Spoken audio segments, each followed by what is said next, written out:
أعوذ بالله من الشيطان الرجيم. بسم الله الرحمن الرحيم. وما أرسلناك إلا رحمة للعالمين.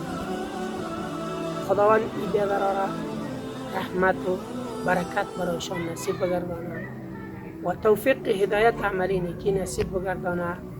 از بنیاد باران خداوند برشان به مثلی که اموتو نامش گرفتن، اموتو خداوند رحمت باران بسازد و خداوند خیر و برکت بده اینا را.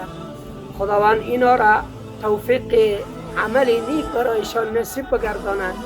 نیتشان، قصدشان، اخلاقشان، رویهشان، رفتارشان خداوند به نزد خود قبول و مقبول بگرداند.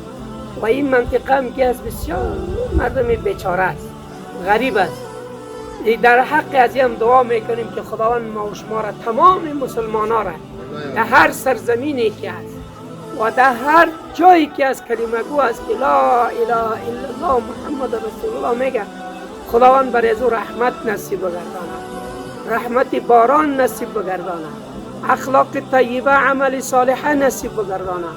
و کسی که این کمک کرده است و این تکلیف و زحمتی را که کشیده است، خداوند در دنیا و آخرت سرفراز داشته باشد.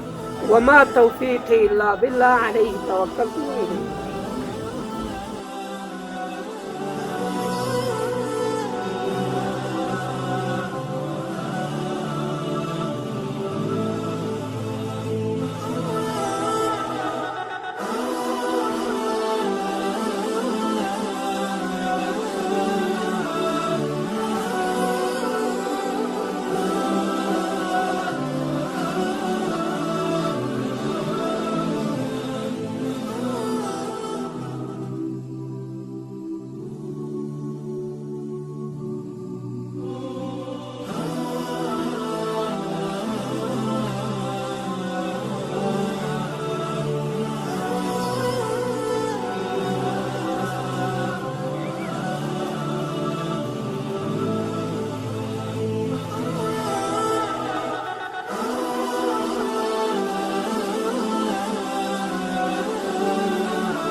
اللهم لك صمت وبك آمنت عليك توكلت على رزقك أخشرت. بخورید.